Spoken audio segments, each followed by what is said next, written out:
agama ya cuma mekanisme gitu sebenarnya. Yang perlu adalah cinta kasih ke orang. Jadi belum tentu agama kita yang paling benar juga. Terus saya mikir, iya juga ya, kalau Kristen bilang dia masuk surga, loh apa kabar? Gimana nih perjalanannya sampai masuk Islam yang diceritakan di buku ini nih? Kalau perjalanannya panjang banget ya. Yang jelas aku itu lahir di Medan, di keluarga Batak, Batak Toba. Yang Batak di sini siapa? Yang Batak Horas, mana Horas? Banyak kebetulan di sini banyak. Horas. Nah aku ya, lahir di Medan Ustaz? Oh di Tarutung, ya. Di Tarutung berarti kampungnya mamaku. Jadi aku lahir di Medan, sampai kuliah di Medan, terus akhirnya merantau ke Jakarta tahun 2008. Nah, yang jelas kehidupan aku itu memang dari kecil mungkin mandiri banget ya, karena dulu memang papa dan mamaku itu berpisah. Jadi mama itu dulu single parent dan aku harus membantu mama dari kecil waktu itu. Nah, sampai di Jakarta akhirnya aku waktu di Medan itu aku tumbuh menjadi Kristen yang sangat taat sekali nih. Pokoknya dulu kalau ada laki-laki yang beragama Islam mau mendekat, wah nggak mau nih. Anti. Seganteng apapun ya, ganteng apapun gitu. Yang paling ganteng siapa? Coba sebut. Ya pokoknya nggak akan mau kalau nggak satu agama gitu ya. Nah terus sampai di Jakarta terus perjalanan di Jakarta dari yang bener-bener cuman makan nasi pakai kecap, terus dari akhirnya bisa jadi manajer artis dan segala macam itu udah dilalui ya, tapi kok kayak merasa kurang terus gitu loh, terus merasa kosong terus, merasa nggak bahagia terus gitu. Terus sepanjang perjalanan itu sampai ke psikolog, terus sampai teman saya ada kakak di sana juga pernah nemenin saya waktu lagi galau-galaunya, ke mana kan, ke hipnoterapi ya, berapa puluh juta. Ya pokoknya dulu zaman-zaman galau banget ya, ke hipnoterapi, terus kemana aja pokoknya tahu deh pokoknya. Angel dulu banyak yang bilang, aduh seharusnya lu bersyukur Jel, seharusnya lu bersyukur, nggak banyak yang kayak lo, nggak banyak kayak lo. Tapi aku tidak pernah bersyukur, selalu aku merasa kurang. Enggak, gue nggak kayak gini, gue pengen kayak gini. Dan sampai akhirnya aku ikut satu workshop pengembangan diri waktu itu sama temanku juga, kakak di sana. Waktu di workshop pengembangan itu akhirnya aku menjadi seorang agnostik. Waktu itu di workshop pengembangan diri itu memang kayak di brainwash ya, kalau misalnya agama ya cuma mekanisme gitu sebenarnya. Yang perlu adalah cinta kasih ke orang. Jadi belum tentu agama kita yang paling benar juga. Terus saya mikir, iya juga ya, kalau Kristen bilang dia masuk surga, loh apa kabar agama lainnya yang berbuat baik, masa nggak masuk surga? Terus kalau Islam doang yang bilang masuk surga, apa kabar agama lain ya, masa orang baik nggak masuk surga, yang kayak gitu-gitu loh, pemikiran-pemikiran kayak gitu. Ya akhirnya, oh ya udah, aku percaya Tuhan pencipta alam semesta, tapi aku nggak percaya agama itu cuma buatan manusia. Akhirnya aku 1,5 tahun tuh agnostik.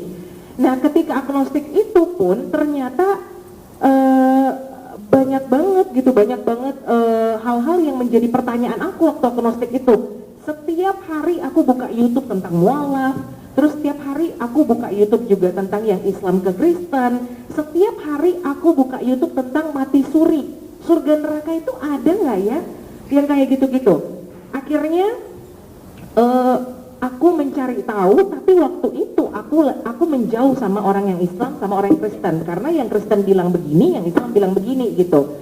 Terus akhirnya aku kayaknya memang Allah yang mengirimkan aku, namanya ada sahabat aku namanya Vivi, dia tinggal di Bali tapi dia agama Buddha.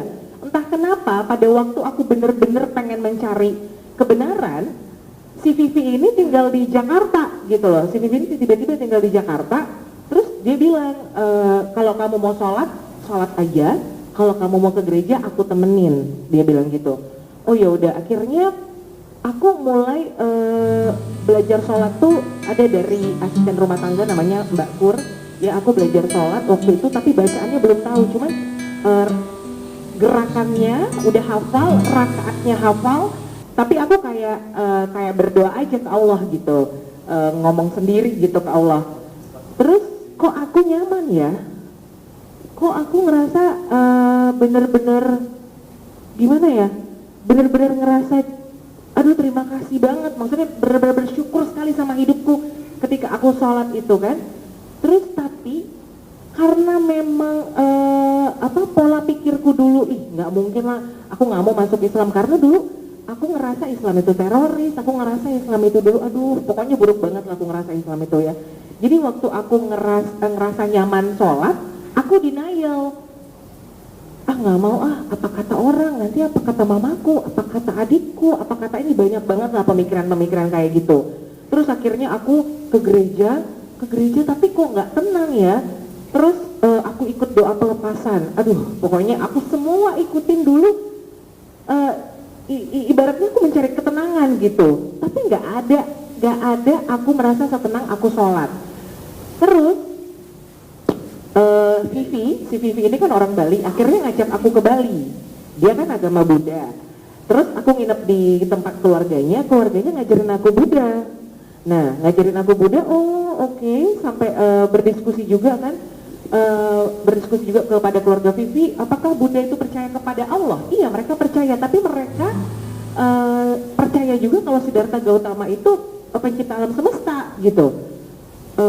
Oke. Terus kenapa ya ada persembahan gitu? Kenapa setiap hari Kamis menyembah nenek moyang itu? Pokoknya aku gali, oke. Terus akhirnya mereka membawa aku ke Ubud, ke Sebatu. Dia bilang, Angel kalau mau belajar Hindu, sini tante ajarin. Katanya kita ke Ubud, kita ke Sebatu. Oke tante. Nah kalau kamu mau tahu sembahyang Hindu itu gimana, akhirnya ternyata sembahyang Hindu itu sama kayak kita berwudu juga. Jadi harus ada air, terus melukat. Aku pernah melakukan melukat juga di Sebatu. Terus ke pura menyembah patung. Aku tanya, ini apa? Oh ini patung Dewa Brahmana. Oke. Terus aku dikasih beras ini lambang kemakmuran dan segala macam lah gitu loh. Akhirnya setelah aku mempelajari itu, akhirnya aku menyadari ya, satu-satunya agama yang langsung ke Allah, lam yalid wa lam yulad, itu hanya Islam gitu, hanya Islam.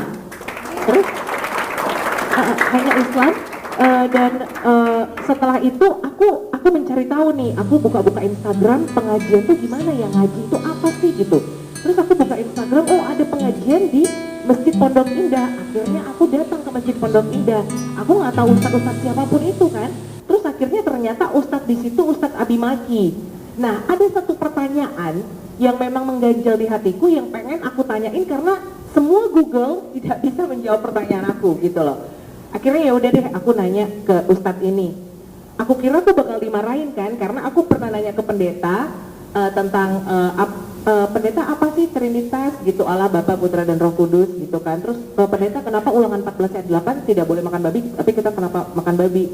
Ya kata pendeta, Angel agama itu hal-hal di luar logika. Mungkin Angel terlalu logika banget dan segala macam. Nah aku kira nih ustadz ini bakal jawab seperti itu juga gitu kan. Tapi ya udahlah nggak apa-apa, daripada aku penasaran, aku datangin ustadznya.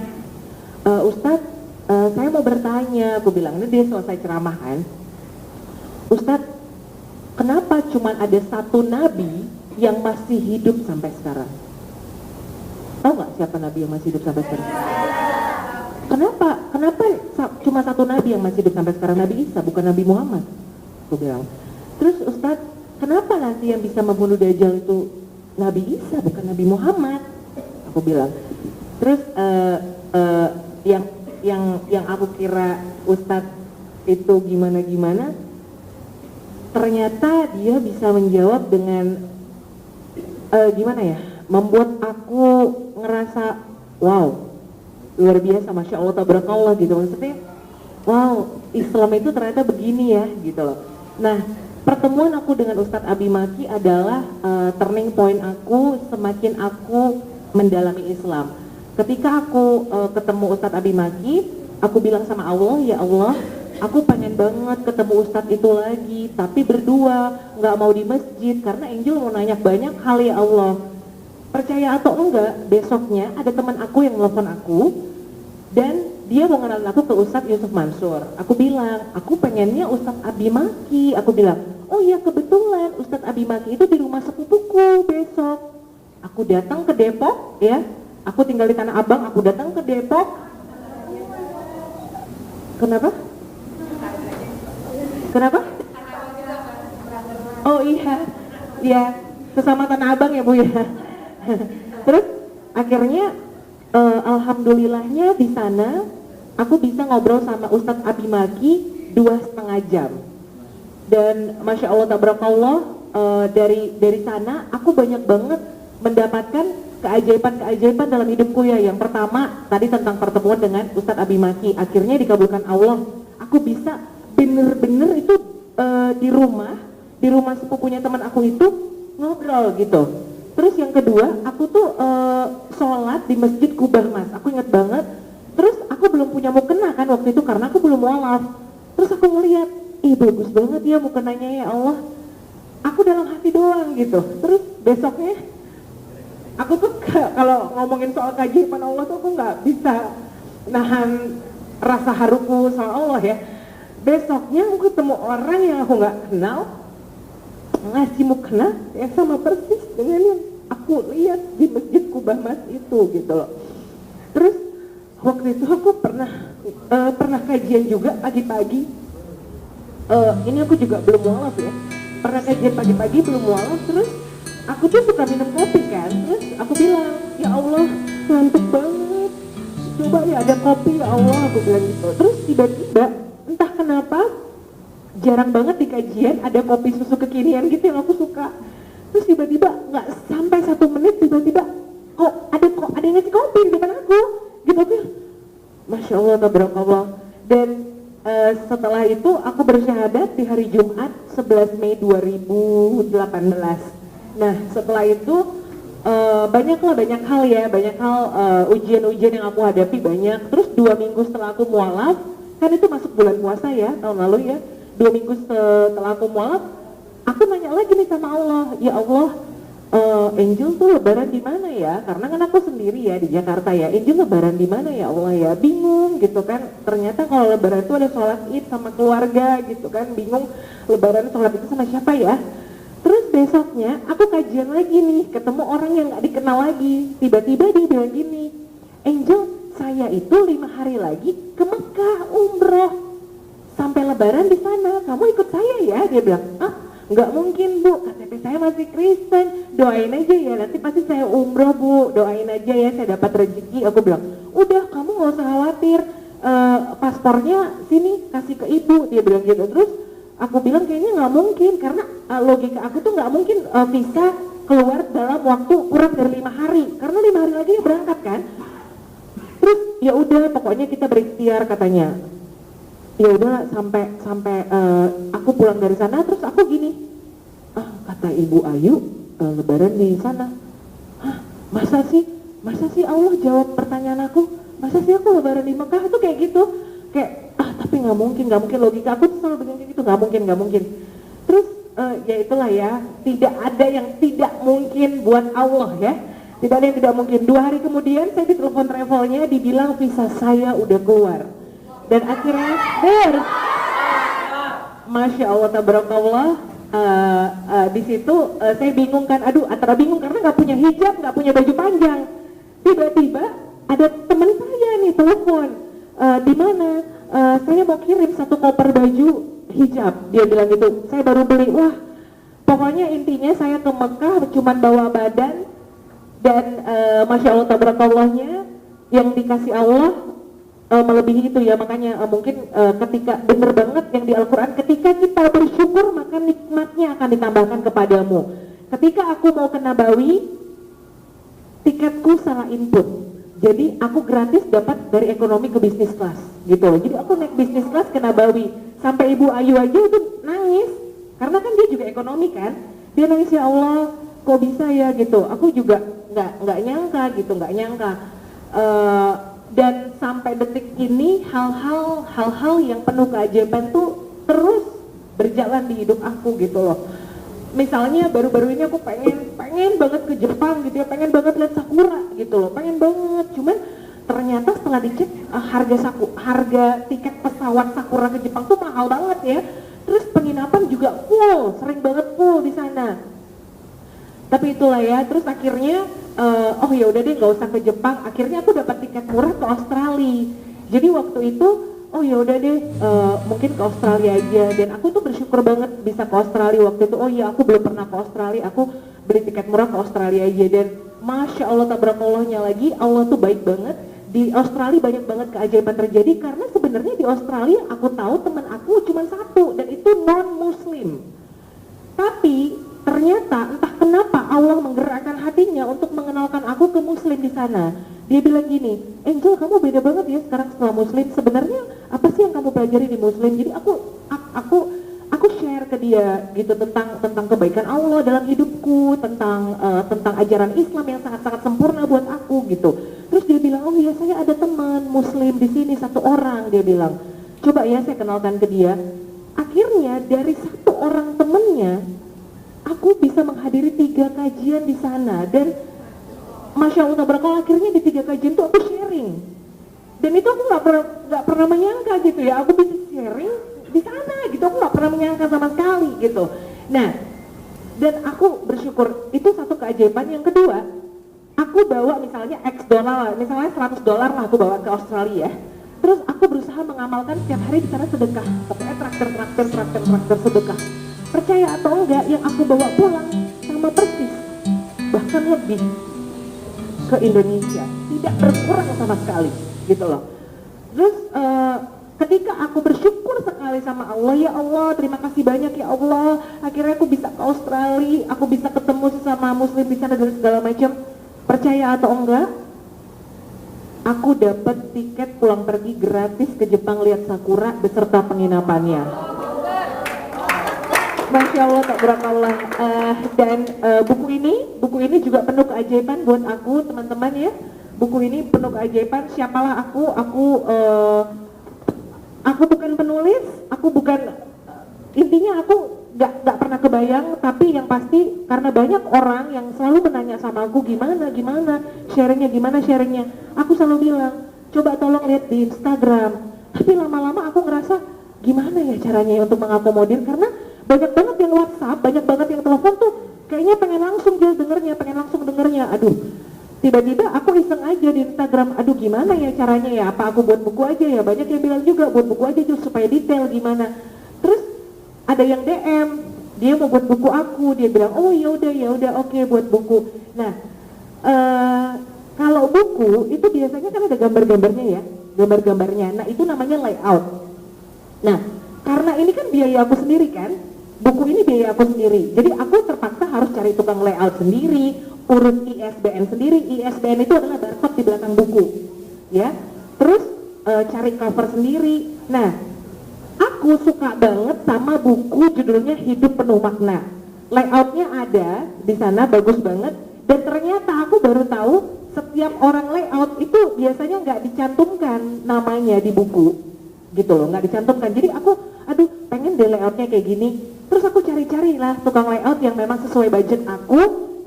Dan pertama namanya Mas Aldi. Mas Aldi ternyata nggak bisa, anaknya sakit dua-dua. Terus ada ceweknya hamil besar, jadi nggak dikasih suaminya. Terus ada lagi namanya Mas Wendy, tapi Mas Wendy ini terlalu mahal, aku nggak sanggup. Aduh, pokoknya itu drama banget. Sampai akhirnya aku tahu kenapa Allah, ya gitu ya, mungkin Allah pengen uji aku kali ya, gitu. Terus ketemulah sama Mas Mulyono namanya, itu dikenalin orang. Terus pas ketemu sama Mas Mulyono, aku bilang, Mas Mulyono, saya pengen ya layout saya kayak buku yang ini nih, Hidup Penuh Makna. Dan Masya Allah tabarakallahnya Mas Mulyononya bilang gini, Mbak Angel kebetulan buku ini saya yang layout. Saya di situ pengen teriak, pengen ya Allah gitu, baik banget ya Allah tuh baik banget ya, maksudnya oh gini ya, ternyata susah banget aku cari tukang layout tuh supaya aku bisa menemukan atau mendapatkan orang layout yang sesuai dengan kebutuhan dan keinginan aku gitu. Udah habis itu nggak hanya itu, ISBN dong. ISBN itu adalah barcode. Barcode itu sebenarnya yang hanya bisa urus ke ke kementerian, adalah satu kementerian gitu ya, ke Perpusnas namanya, itu kalau nggak punya PT harus penerbit. Saya hanya perseorangan, saya nggak punya PT, saya juga nggak ada penerbit gitu. Tiba-tiba sampai detik ini saya juga nggak tahu dan nggak pernah ketemu sama orang yang urus ISBN saya. Tiba-tiba Allah ngasih aja gitu. Terus yang urus ISBN bilang gini di WhatsApp ya, dia bilang, Mbak, saya kaget sih, biasanya urus ISBN itu paling canggih seminggu, tapi Mbak ISBN-nya udah keluar dalam waktu jangka 2 hari. Itu Masya Allah tabarakallah ya. Jadi maksud aku ya, intinya yang pengen aku sampaikan adalah setiap tindakan atau setiap perbuatan kita istiqoroh kepada Allah. Di saat memang kita izin ya Allah, jika engkau ridho tentang apa yang aku perbuat, tunjukkanlah ya Allah. Karena ketika kita memang berbuat untuk Allah, itu pasti kayak jalan tol, percayalah. Dan aku percaya banget kalau dulu aku nggak pernah, maksudnya aku selalu mengeluh kan, aduh kenapa begini, ternyata aku baru tahu ya di Islam itu ada rukun iman kan, kodo dan kodar, dan kita harus percaya kodo dan kodar dari Allah gitu.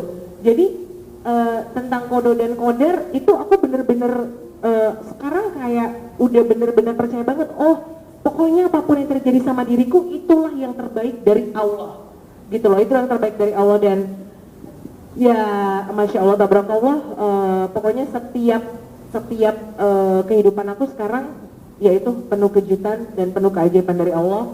Dan doain ya, karena ilmuku masih jauh banget gitu, jauh banget. Makanya aku bilang, aduh setiap hari aku tuh doanya cuman kasih kemudahan aku untuk beribadah dan kasih kemudahan aku untuk membanggakan Allah gitu, karena Allah udah baik banget sama aku pengen gitu melakukan segala sesuatu yang benar-benar disukai sama Allah dan buat Allah bangga sama aku gitu loh, gitu gitu ya. Paling itu yang bisa aku sharing tentang perjalanan aku menjadi mualaf ya. Semoga bisa bermanfaat ya untuk kita di sini. Oh ya, saya mau menyapa dulu, ini ada pembaca bukuku, ada